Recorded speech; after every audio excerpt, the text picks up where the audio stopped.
Fernando Martins de Bulhões was born in Lisbon circa 1195, right within the neighbourhood of its cathedral, where he started, as a young lad, his first steps in studying arts, letters and the knowledge of God. He initially entered São Vicente de Fora monastery.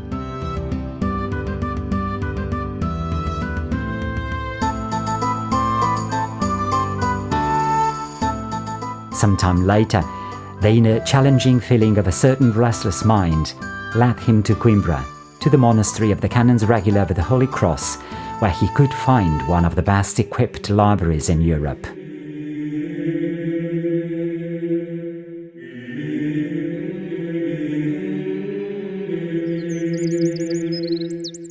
The silence and discipline of monastic life provided him with a solid intellectual and human education. He was eventually ordained as a priest, but remained an easy mind until the day he met the first friars minor arriving in Portugal, who lived radically the gospel, and which Fernando knew so well, but only from the intellectual point of view. In fact, the presence in Coimbra of 5 friars, who shortly afterwards became known as the Morocco Martyrs, was the right answer that Fernando was seeking in his inner restlessness. He then decided to leave the peaceful monastery life to embrace the radical life of the friars minor on the path of Christ, poor and humble, witnessing and proclaiming the gospel of the kingdom. Upon entering the Franciscan order as friar minor, Fernando changed his name and life. He became then António and wanted to be a missionary. As such, he headed towards Morocco, but God's plan was rather different. He fell ill and had to return. During his journey back, the boat sank and ended up in Sicily, where he was welcomed by friars there. He accepted the Lord's will and went to Assisi in order to meet in person Friar Francis and many others gathered at the chapter of Metz. After this great experience of fraternity, he was invited to go to Monte Paolo Hermitage near Forlì, northern Italy. Over there, Antonio lived in prayer and humility and deeply meditated upon the real meaning of life and the relationship with his brothers and with God's creation. A year later, it was the Lord himself who asked him to devote his life proclaiming the word of truth against all forms of heresy and to witness the gospel of mercy in fighting for the poor and showing sympathy with them.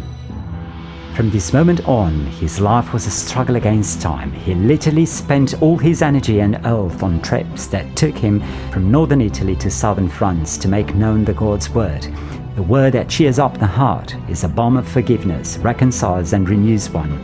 The crowds acknowledged Antonio by following and acclaiming him. Eventually, he was elected amongst his confreres as provincial minister. His human and intellectual skills shown and were appreciated, reason why he was called to settle issues and conflicts, to enlighten and advise, and to raise his intercession with God the Father. Indeed, amazing and miraculous episodes began to blossom. Exhausted and sick, Antonio retired in a small hermitage near Padua to rest and write down his own sermons on Sunday and festive day Gospels. In a moment of particular intimacy with God, he had a vision of Virgin Mary who offered child Jesus in his arms. Yes, he couldn't die, as he felt that the goal for which he longed all his life had arrived at last, to meet Jesus and become one with him. He wanted to die in Padua, close to the chapel dedicated to the Virgin Mary, Mother of God, of which he was a strong devout. His remains are currently preserved in the great Basilica of Padua, which bears his name.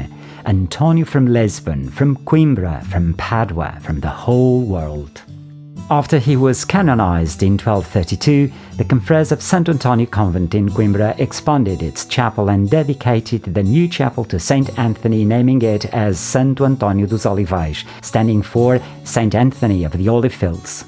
In the 16th century, a new convent was built. 2 centuries later, the chapel benefited from a new profound refurbishment, being enriched with painted blue tiles, pieces of art, and golden carved wood. The monks remained at Santo António convent until 1834, when all religious orders were abolished in Portugal. 1 century later, in 1974, the Franciscan monks came back to Santo António dos Olivais, which is now the headquarters of a local parish. The monks' pastoral work is strongly marked by a welcoming fraternity. Their simple and humble way of life is a joyful testimony of the gospel that they announce. Estou em Santo António dos Olivais há 15 anos. Quando aqui cheguei, encontrei uma comunidade dinâmica, viva. Sentia-se um grande trabalho já feito, tanto pelos leigos como pelos frades. A abertura à comunidade, sentir uma igreja viva, uma igreja caminhante que está ao serviço da comunidade, ao serviço das pessoas, que recebe de braços abertos qualquer tipo de pessoa. Eu senti-me sempre acolhido. Nunca senti, em momento algum, que as minhas interrogações, as minhas inquietações fossem um disparate, por mais disparatadas que elas fossem. A alegria, que eu acho que é uma das principais características do cristão, e eu acho que é algo que envolve esta paróquia, os freis e as pessoas que se põem ao serviço da paróquia também. Tudo é vivido com uma alegria genuína, e eu acho que isso faz a diferença nas pessoas. Por ser uma paróquia franciscana, acho que há todo um conjunto de valores mais relacionados, se calhar, com a simplicidade. Eu acho que o Santo António é um santo que é querido por muitas pessoas e aqui nesta paróquia eu julgo que nós, a possibilidade de termos uma comunidade de freis nos permite ter uma vivência cristã que no fundo torna ainda essa relação afetiva mais forte. Nós, cristãos, nós frades, somos chamados a amar estas pessoas, todos eles indistintamente, como Deus os ama, porque filhos.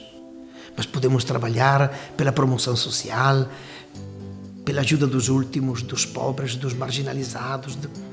Há um mundo de trabalho que podemos fazer com este mundo.